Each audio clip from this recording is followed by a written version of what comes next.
Welcome to another video from Dr. Lock. We have a US 007 key machine here, and what we're going to do is we're going to be changing the cutter. First of all, you're going to need an Allen key that came with the machine. I don't know the exact size, so I'll just measure it. 3.81. So what we're going to do is just take off this top cowling here. First of all, you want to unplug the motor. There's the plug right there. Just unplug it before you start touching the cutter.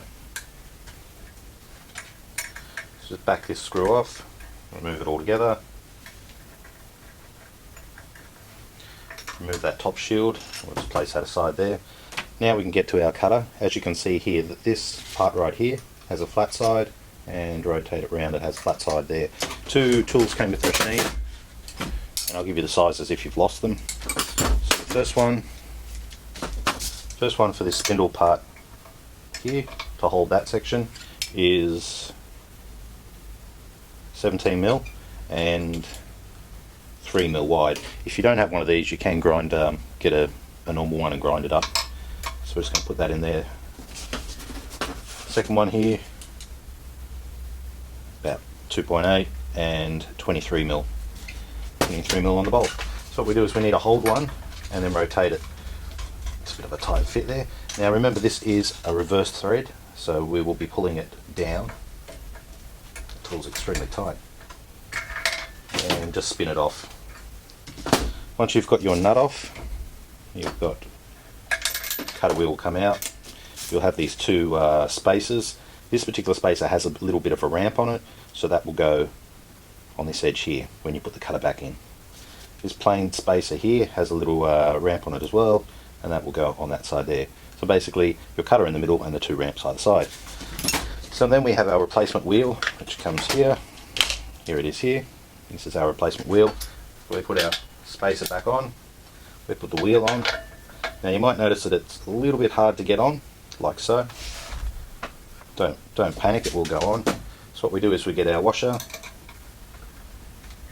See if you can push it on just a little bit. If you can, good. If you can't, get your washer and start off that thread.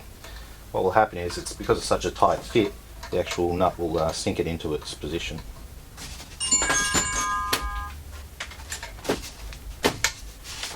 Key on there, and we need to rotate the opposite direction because it's a reverse thread. And as you can see, it's starting to move on its thread. Once it's seated all the way home, just back the nut off again, put that washer back on. Now this nut as well, it's slightly rounded on one side, so that would be the outer side, and it's more straighter edges on this side. So make sure you put the rounded on the right side. Just tightening it up. Remember, when you turn the machine on too, it will actually tighten itself up. So we just need to get it tight, and it'll tighten itself up over time. Replacing the top protective guide now.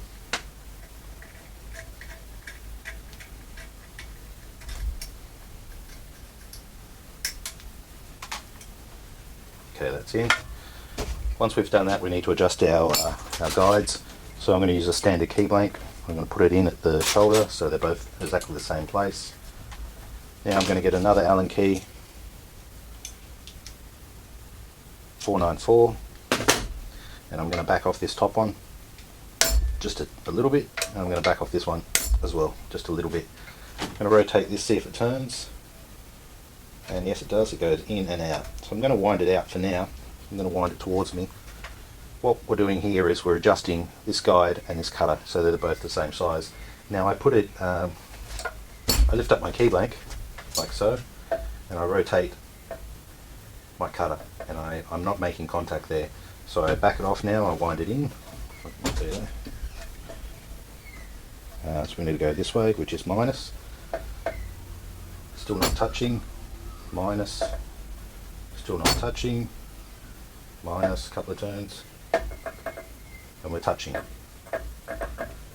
It's easy to spin the key, cut it in reverse, make sure the power is off. So I'm just going to give it just another 5.5 of a mil or so, still touching.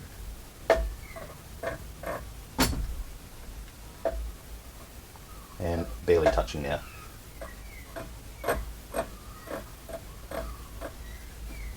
Take it just a little bit more, not touching at all,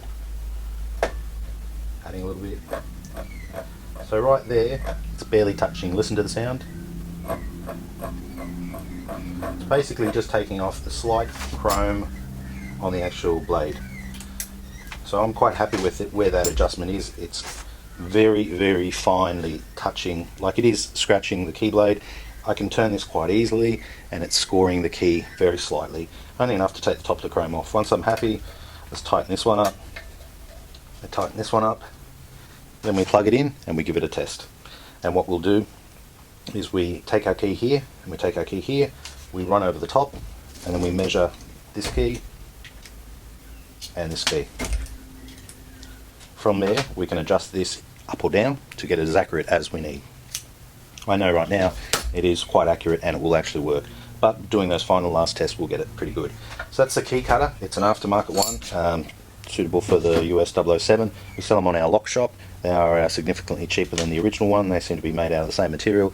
Everything seems to be the same, so they should work quite well. Any comments? Leave them down below. Thanks for watching.